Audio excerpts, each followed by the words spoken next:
Assalamualaikum warahmatullahi wabarakatuh. Hai semua, apa kabar? Semoga kabar baik ya. Perkenalkan, saya Nur Azizah, mahasiswi Universitas Negeri Jakarta dengan nomor induk mahasiswa 1102621010, Prodi Pendidikan Khusus Angkatan 2021.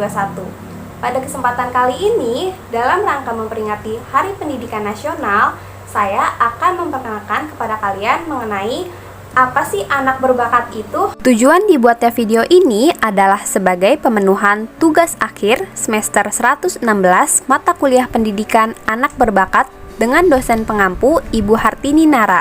Selamat menonton dan menyimak ya teman-teman. Pertama-tama, kalian tahu gak sih apa yang dimaksud dengan anak berbakat? Menurut Martison, anak berbakat adalah mereka yang diidentifikasi oleh ahli memiliki kemampuan yang sangat menonjol, sehingga memberikan prestasi yang tinggi. Anak-anak ini membutuhkan program yang berbeda atau pelayanan di luar jangkauan sekolah biasa agar dapat mewujudkan sumbangannya terhadap diri sendiri maupun terhadap masyarakat. Nah, setiap anak pastinya mempunyai karakteristiknya dong.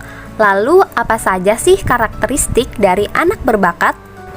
Anak berbakat biasanya memiliki kemampuan untuk menguasai pelajaran atau keterampilan tertentu dengan cepat dan mudah sesuai dengan keberbakatannya.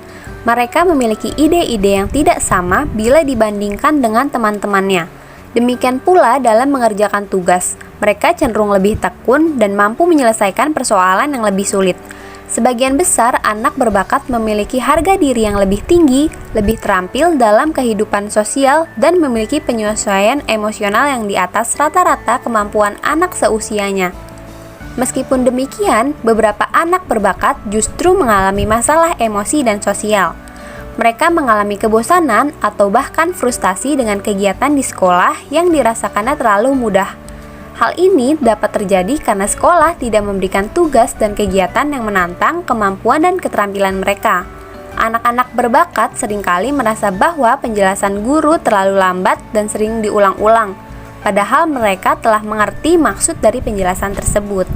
Setelah mengetahui pengertian dan karakteristik dari anak berbakat, lalu bagaimana sih layanan pendidikan bagi anak berbakat?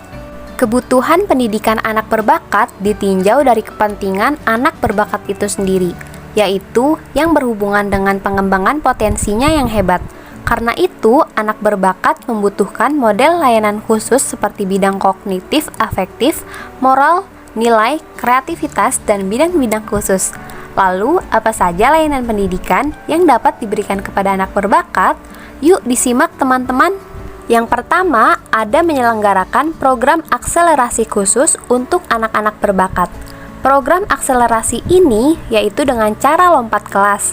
Misalnya, anak dari taman kanak-kanak tidak harus melalui kelas 1 sekolah dasar, tetapi langsung ke kelas 2 atau bahkan ke kelas 3 sekolah dasar.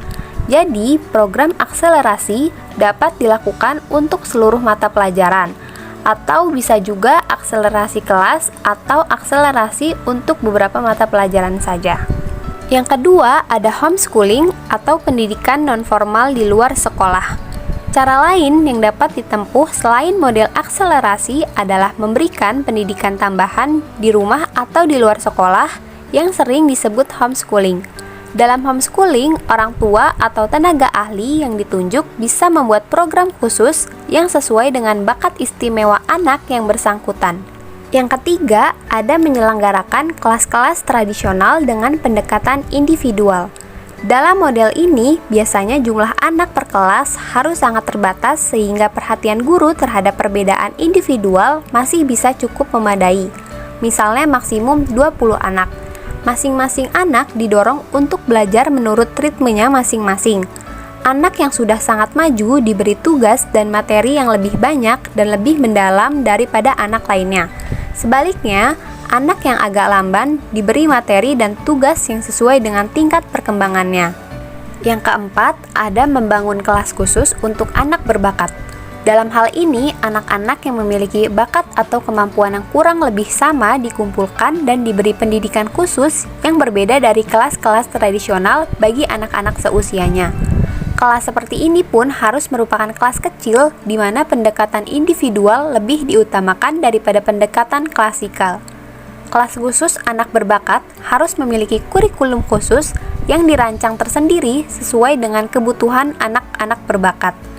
Sistem evaluasi dan pembelajarannya pun harus dibuat yang sesuai dengan kebutuhan mereka.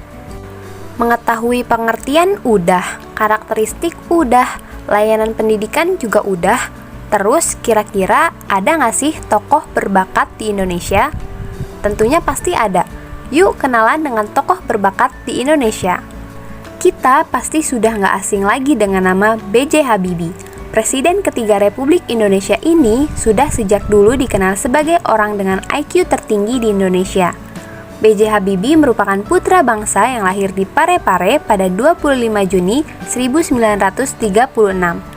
B.J. Habibie berhasil mendapatkan gelar insinyur diploma dengan predikat cum laude di Fakultas Teknik Mekanik bidang desain dan konstruksi pesawat udara setelah 5 tahun kuliah di negeri orang. Sudah banyak medali dan penghargaan nasional maupun internasional yang sudah didapatkannya. Salah satu penghargaan terbaik yang pernah diraihnya yaitu Grand Officer de la Légion d'Honneur.